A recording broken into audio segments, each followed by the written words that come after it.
नमस्कार, स्वागत है आपका हमारे चैनल दून प्राइम न्यूज में, जहां हम आपको धार्मिक, ऐतिहासिक और रोचक कहानियों के जरिए एक नया अनुभव देते हैं। आज हम आपको लेकर चलेंगे एक ऐसी कहानी में जो हिंदू धर्म की सबसे पवित्र परंपरा से जुड़ी है, महाकुंभ।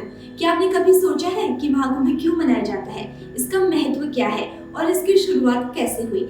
इस वीडियो में हम आपको महाकुंभ की पूरी कहानी बताएंगे, जो आपकी आध्यात्मिक यात्रा को और भी अद्भुत बना देगी। तो चलिए शुरुआत करते हैं। बहुत समय पहले की बात है, जब देवताओं और असुरों के बीच अमृत प्राप्त करने के लिए समुद्र मंथन हुआ। मंथन के दौरान अमृत का एक कलश निकला, जिसे पाने के लिए दोनों पक्षों में विवाद हो गया। देवताओं को ये ज्ञात था कि अगर असुरों ने अमृत पी लिया तो वे अजय हो जाएंगे और संसार का संतुलन बिगड़ जाएगा। इसीलिए देवताओं ने भगवान विष्णु से सहायता मांगी। भगवान विष्णु ने मोहिनी रूप धारण कर अमृत कलश को सुरक्षित रखने की योजना बनाई, लेकिन इस दौरान असुरों को उनके इरादों का पता चल गया। तब अमृत कलश को लेकर देवताओं और असुरों के बीच 12 दिन और 12 रातों तक संघर्ष हुआ। इस दौरान अमृत की कुछ बूंदें धरती पर 4 जगहों पर गिरी: प्रयागराज, हरिद्वार, उज्जैन और नासिक।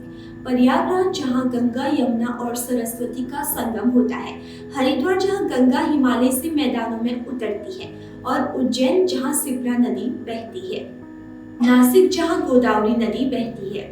लेकिन कुंभ भी 3 प्रकार के होते हैं: अर्ध कुंभ जो कि 6 साल में होता है, पूर्ण कुंभ जो कि 12 साल में होता है, और महाकुंभ यानी जब पूर्ण कुंभ 12 बार कंप्लीट होता है तब जाकर एक महाकुंभ होता है, यानी पूरे 144 साल बाद। और ये सौभाग्य हमें 2025 में मिला है। और जितना 1000 अश्वमेध यज्ञ, 100 वाजपेयी यज्ञ और 1 लाख पृथ्वी की परिक्रमा करने पर जो पुण्य प्राप्त होता है, वो इस महाकुंभ में एकमात्र स्नान से ही हो जाता है।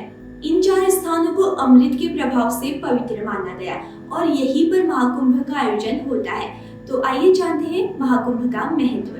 कहा जाता है कि जब कोई व्यक्ति इन पवित्र स्थानों पर गंगा या अन्य नदियों में स्नान करता है तो उसके सारे पाप नष्ट हो जाते हैं और उसे मोक्ष की प्राप्ति होती है।